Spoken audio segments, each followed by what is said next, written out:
दिसंबर 2008 की बात है। उन दिनों में नए वर्ष के लिए अखंड ज्योति एवं युग निर्माण योजना के सदस्य बनाने में व्यस्त थी। उसी समय मेरे साथ एक भयानक किंतु आश्चर्यजनक घटना घटी। मैं नया सिलेंडर भरवाकर बाजार से लाई थी। शायद वो कहीं से लीकेज था। पास में रखे लैंप से उसमें आग लग गई। मैंने बुझाने का बहुत प्रयास किया, परंतु लपटें बढ़ती ही गई। किसी तरह रसोई से घसीट कर सिलेंडर को मैं बरामदे तक ले आई। आगे खुले स्थान पर ले जाना संभव न था, क्योंकि लपटें अपनी चरम सीमा पर पहुंच चुकी थी। मैंने अपनी माँ को घर से बाहर ले जाकर बिठा दिया। बाहर निकलकर पड़ोसियों से सहायता के लिए चिल्लाई।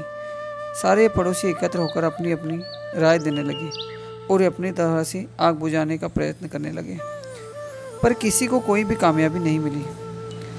किसी ने फायर ब्रिगेड को सूचना दी, लेकिन स्टेशन पास न होने के कारण शीघ्र सहायता न मिल सकी। मेरे सामने विषम परिस्थिति थी। सामने साक्षात तबाही का दृश्य था। देखने वालों की भीड़ लगी थी। सभी त्राही त्राही कर रहे थे, परंतु सहानुभूति के अलावा किसी के पास कोई उपाय न था। मैं बहुत घबराई हुई थी। जाड़े की शाम जल्दी ही हो जाती है। साढ़े 5 बजे का समय था। अंधेरा छाने लगा था। लपटें अपना उग्र रूप धारण करने जा रही थी। सिलेंडर पूरा भरा होने के कारण देर तक जलता रहा। मैंने भीड़ की ओर एक बार फिर देखा कि शायद कोई कुछ उपाय कर सके, परंतु इस भौतिक संसार में इतनी सामर्थ्य कहाँ जो किसी को कष्ट हर ले। कुछ ही पलों में एक भयानक दुर्घटना वाली थी। सभी विवश थे। उस भयानक स्थिति में सहसा मुझे गुरुदेव की याद आई। मैं आर्त स्वर में रो पड़ी। गुरुदेव, मेरी रक्षा करो।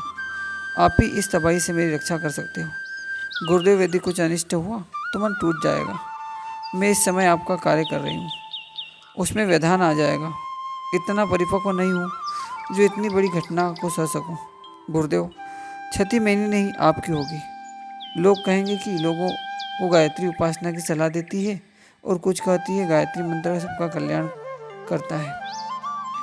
अपना ही अनिष्ट नहीं रोक पाई। इस घटना से बहुत लोगों की आस्था टूट जाएगी। लोग कहेंगे कि गायत्री उपासना में कोई शक्ति नहीं है। जो जो लपटें बढ़ रही थी, मेरी प्रार्थना और आर्त होती जा रही थी, परंतु गुरुदेव के प्रति अटूट श्रद्धा और विश्वास था कि अब कुछ नहीं होगा। जब गुरुदेव याद आए गए तो निश्चित है कि परोक्ष में वे साथ देंगे। मन में विश्वास जगा कि गुरुदेव आ गए, अब कोई अनिष्ट नहीं होगा। बहनों ने कहा, सिलेंडर से तेज आवाज़ होने लगी है, घर से बाहर निकाल आओ, बस फटने ही वाला है। घर की छत उड़ जाएगी, दरवाजे दीवार गिर जाएंगे, बड़ा भयानक विस्फोट होगा, सामान का नुकसान हो जाएगा। कोई बात नहीं, जान तो बच जाएगी। लेकिन पता नहीं क्यों मुझे यह आभास हो रहा था कि मेरी करुण पुकार सुनकर गुरुदेव आ गए हैं। अब कुछ नहीं होगा। मैंने उनसे यही बात कही भी। भीड़ से कुछ लोग व्यंग्यात्मक हंसकर बोले, यह विज्ञान का सत्य है कि सिलेंडर फटेगा तो दीवार दरवाजे टूट जाएंगे। भयानक हादसा होगा।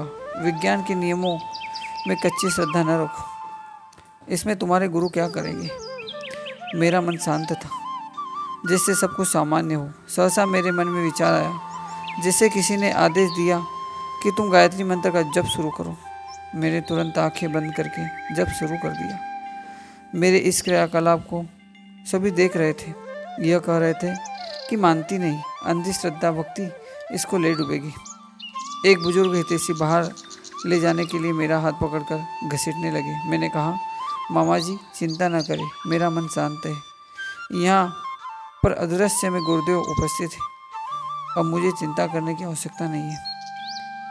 मैंने पुनः आंखें बंद कर गायत्री मंत्र जप शुरू कर दिया। अभी 11 मंत्र ही हुए थे कि सिलेंडर से साएं साएं की आवाज़ आने लगी। लोग चिल्लाने लगे कि अब सिलेंडर फटने वाला है, ये बाहर निकल नहीं रही।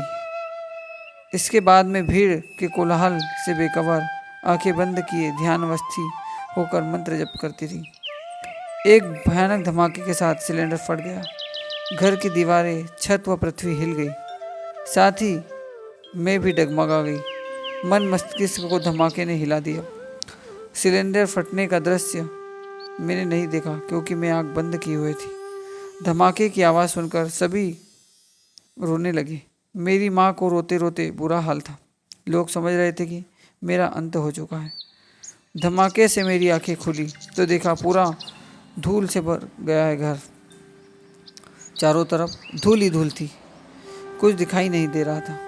मैंने अपने शरीर को स्पर्श किया कि कहीं मुझे चोट वगैरह तो नहीं आई। अपने को सुरक्षित पा मैं जोर से चिल्लाई, परेशान मत हो, मुझे कुछ नहीं हुआ है। अब मैं घर से बाहर निकली तो मुझे सुरक्षित देख मेरी माँ मुझसे लिपट गई। सबकी आंखों में आंसू आ गए। मेरा मन गुरु के प्रति कृतज्ञ हो उठा। लगभग 1 घंटे तक चर्चा चलती रही। धमाके की आवाज़ सुनकर दूर दूर के लोग भी एकत्रित हो गए। 1 घंटे बाद जब घर की धूल बैठ गई तो कुछ लोगों ने घर के अंदर गई। देखा टमाटर, संतरे, अंगूर, कपड़े सभी धमाके से छत पर चिपक गए थे। अलमीरा में बर्तन नीचे गिर गए थे, इधर उधर बिखर गए थे। सारे घर में धूल ही धूल थी। सभी कुछ आश्चर्य कर देने वाला था। सबसे अधिक आश्चर्य तो लोगों को तब हुआ जब उन्होंने देखा कि बरामदे में रखा सिलेंडर धरती में 1 फुट नीचे धंस गया और उसके ऊपर का हिस्सा टूटकर मात्र 1 से 2 फुट की दूरी पर बिखरे हुए, जैसे कि उन्हें जानबूझकर समेट दिया है। सिलेंडर के पास रखी चारपाई, दरवाजे, बॉक्स सब सुरक्षित थे और कहीं कुछ भी नुकसान नहीं हुआ। छत, दीवार सब सही सलामत थे, जिसे देखने के लिए लोग की भीड़ उमड़ पड़ी। रात्रि हो गई थी। घर को वैसी स्थिति में छोड़कर हम सब सो गए। दूसरे दिन जब सवेरा हुआ तो लोगों का जमावड़ा होने लगा। इस अद्भुत घटना को देखने के लिए जनसमूह उमड़ पड़ा। लोगों ने कई सिलेंडर फटते देखे, जिससे छत, दीवार, दरवाजे में काफ़ी नुकसान हुए। सिलेंडर को ज़मीन में धंसते किसी को नहीं देखा।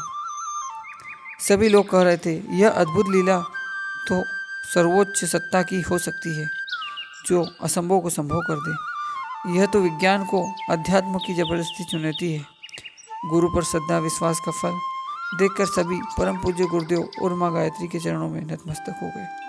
प्रस्तुति ममता सिंह, रायबरेली, उत्तर प्रदेश।